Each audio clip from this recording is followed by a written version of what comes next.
Washroom থেকে fresh হয়ে বাহির হয় মেঘ। আয়নার সামনে দাঁড়িয়ে চুল আঁচড় করতে থাকে। কাল গোসল করা হয়নি তার। শীতের মধ্যে প্রায় বিকেলে গোসল করে, কিন্তু কাল কলেজ থেকে বাড়ি ফিরতে বেশ দেরি হয়ে যায়। আর রাতে গোসল করলে সর্দি লাগার ধাঁচ রয়েছে তার, তাই সকালে উঠে মাথায় ঠান্ডা পানি দিয়েছে। আয়নার সামনে দাঁড়িয়ে ভেজা চুল টাওয়াল দিয়ে মুছে নেয় মেঘ। বিছানায় শুয়ে বালিশে মাথা দিয়ে আরাম করে শুয়ে আছে আদ্রিয়ান। তার চোখ জোড়া বন্ধ, হয়তো এতক্ষণে ঘুমিয়ে পড়েছে। আয়নার পর পাশে আদ্রিয়ান ঘুমিয়ে থাকা মুখশ্রী স্পষ্ট দেখা যাচ্ছে। মেঘ তা দেখে মিটমিট করে হাসে। এরপর পুনরায় তার টাওয়াল দিয়ে তার চুলের পানি জড়ানোর চেষ্টা করতে থাকে। আয়না থেকে বিছানার দূরত্ব খুব বেশি নয়। মেঘের ভেজা চুলের পানির বিন্দু বিন্দু কণা ছিটে যায় আদ্রিয়ানের ঘুমন্ত মুখের উপর। হঠাৎ ঘুমের মধ্যে চোখের উপর পানি পড়ায় বেশ বিরক্ত নিয়ে চোখ মুখ কুঁচকে তাকায় আদ্রিয়ান। সারা মুখে পানির ছোট ছোট ফোঁটা, যার উৎস খুঁজে বের করার উদ্দেশ্য আদ্রিয়ানের চোখ খুলে তাকায়। তার ঘাড় ঘুরিয়ে সামনের দিকে তাকায়। তার দৃষ্টি যেন থমকে যায়। মুখ দিয়ে অস্পষ্ট স্বরে ভেসে ওঠে অপরূপ সুন্দরী। পুরুষালী কোনো কণ্ঠ শুনে আটকে ওঠে মেঘ। পেছনে ঘাড় ঘুরিয়ে তাকিয়ে দেখে মাথা উঁচু করে হাতের উপর ভর দিয়ে মুগ্ধ হয়ে আদ্রিয়ান তার দিকে তাকিয়ে আছে। ওই আঁখি পল্লবের নেশাময় চাহনি বিমোহিত নয়তো সবই এখন বোঝার সক্ষমতা তার রয়েছে। দুই চোখ দিয়ে আদ্রিয়ান সারা শরীর পর্যবেক্ষণ করলো মেঘের। ঠোঁট কামড়ে ধরে তীক্ষ্ণ দৃষ্টি রাখে নিজ শরীরে। আদ্রিয়ানের চোখের গভীরতা অনুভব করে দূর থেকেই মৃদু কেঁপে ওঠে মেঘ। তার সমগ্র অস্তিত্বে জুড়ে এক অদ্ভুত শিহরণ বয়ে যায়। লজ্জায় তার গালে রক্তিম আভা ফুটে উঠল। বিছানায় বসে আদ্রিয়ান সব দেখছে। তার মিটমিট করে হাসছে। মেঘের দ্বারা আর সম্ভব হলো না এই নেশাভরা দুই প্রজ্বলিত চোখের দিকে তাকিয়ে থাকা। অস্বস্তি আর লজ্জায় সে দৃষ্টি সরিয়ে নেয়। এরপর সামনের দিকে পুনরায় ঘুরে যায়। আদ্রিয়ান তার বউয়ের এমন লজ্জা মিশ্রিত মুখ দেখে মৃদু হাসে। এরপর ঠোঁটে শয়তানি হাসি বজায় রেখে বেড ছেড়ে উঠে দাঁড়ায়। বড় বড় পা ফেলে এগিয়ে যায় আয়নার কাছে। আয়নার প্রতিবিম্বে আদ্রিয়ানের এগিয়ে আসা মেঘ স্পষ্ট দেখছিল। ধীরে ধীরে এগিয়ে আসে আদ্রিয়ান। এরপর মেঘের পিঠের সাথে পিঠ ঠেকিয়ে আয়নায় ভেসে ওঠা দুইজনের প্রতিবিম্বের দিকে তাকায়। উভয়ের চোখ মিলিত হয়। চুল থেকে ভেসে আসা এক মিষ্টি সুঘ্রাণে নাকে আসে আদ্রের।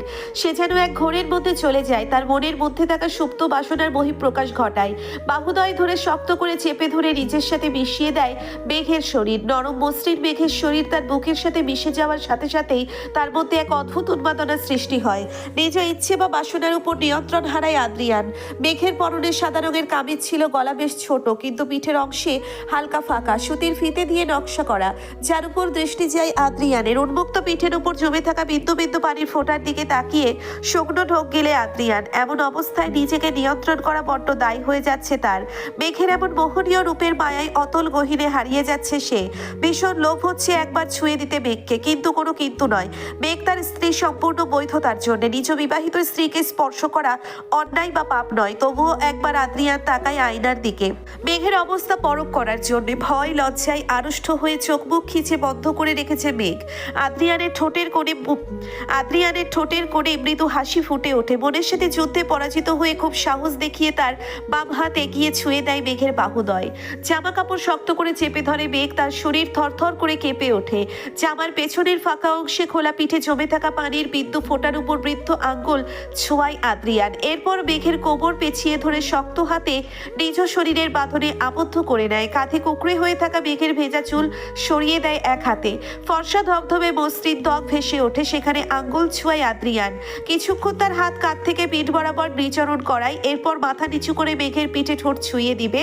তখন হঠাৎ সরে যায় মেঘ। হঠাৎ এমন কাণ্ডে আদ্রিয়ান থমকে যায়।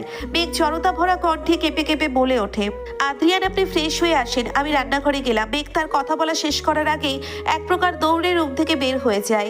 হঠাৎ এমন কাণ্ডে আদ্রিয়ান থমকে যায়, কিন্তু বেশ কিছুক্ষণ তার হুঁশ হয়।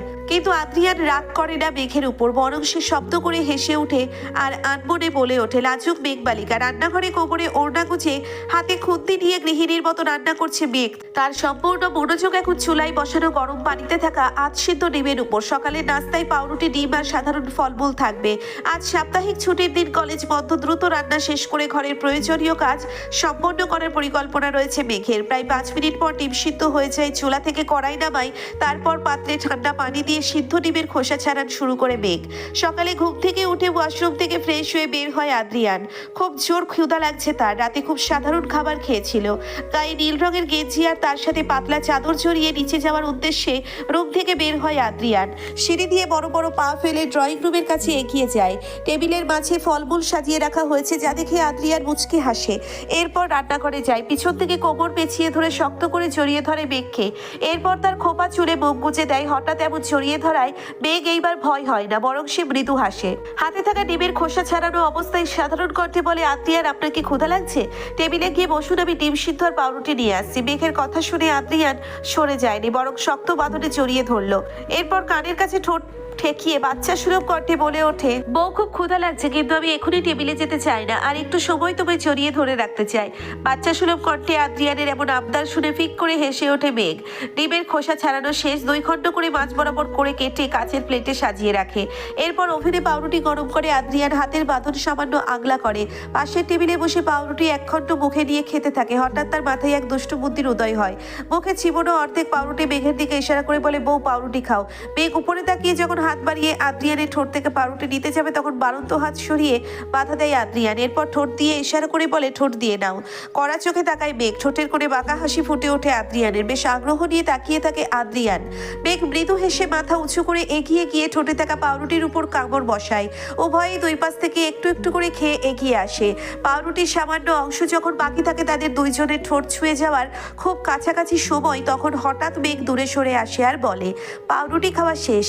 দ্রুত আদ্রিয়ান মেঘের হাত ধরে তার কাছে নিয়ে আসে। এরপর কোনো কথা উচ্চারণ করতে যাবে তার আগেই রান্নাঘরে দরজায় দাঁড়িয়ে থাকা একজন নারী রাগী কটমট কণ্ঠে বলে ওঠে, আদ্রিয়ান, মেঘ, তোমরা কি করছো একসাথে? হঠাৎ কোনো নারীর কর্কশ কণ্ঠ শুনে উভয়েই চমকে যায়। পেছনে ঘাড় ঘুরিয়ে রান্নাঘরে দরজার দিকে তাকিয়ে হতবাক হয়ে যায়। আদ্রিয়ানের চোখে মুখে ফুটে ওঠে একরাশ বিরক্তি, অস্পষ্টতা কণ্ঠে বলে ওঠে, জিয়া।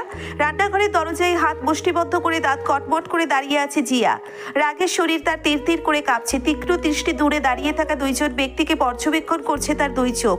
প্রথমে তার চোখ যায় তাদের একে অপরের হাতের দিকে, এরপর ঠোঁটে থাকা 2 জনের পাউরুটির গুঁড়ার উপর। হঠাৎ আকস্মিক জিয়াকে দেখে মেঘ নিজেও অবাক হয়ে যায়। জিয়ার সন্দেহবোধক চাহনি নজর এড়ায় না আদ্রিয়ানের। তার চোখে মুখে ফুটে ওঠা রাগ, ঘৃণা আর খুন করে ফেলার মতো তীব্র স্পৃহা। দ্রুত আদ্রিয়ান তার হাতের বাঁধন থেকে মেঘের নরম হাতজোড়া মুক্ত করে দেয়। এরপর শান্ত হয়ে মুখে হাসি বজায় রেখে বলে, জিয়া, তুমি এখানে হঠাৎ এত সকালে? মেঘের থেকে দূরত্ব বজায় রেখে সরে দাঁড়ায় আদ্রিয়ান। জিয়া রাগান্বিত শরীরে বড় বড় পা ফেলে এগিয়ে আসে তাদের 2 জনের কাছে। এরপর সম্মুখে দাঁড়িয়ে সন্দিহান কণ্ঠে প্রশ্ন করে, আদ্রিয়ান, তুমি আর মেঘ এত কাছাকাছি কি করছো? মেঘের হাত কেন ধরেছো? তুমি উত্তর দাও। জিয়ার কণ্ঠে থাকা রাগ, বিদ্বেষ তার কণ্ঠে ফুটে ওঠে। আদ্রিয়ান যথাসম্ভব শান্ত আর স্বাভাবিকভাবে উত্তর দেয়, জিয়া, দেখ না, মেঘের সকালের নাস্তায় পড়ে যাওয়া পাউরুটি তৈরি করেছে, যা খেয়ে আমার মুখ প্রায় জ্বলে যাচ্ছে। এই জন্য আমি অন্য এক পাউরুটি নিয়ে মেঘের মুখে গুজে দিয়েছি। মেঘ নিষেধ করেছিল, তাই জোর করে ওর হাত ধরে খাইয়ে দিলাম।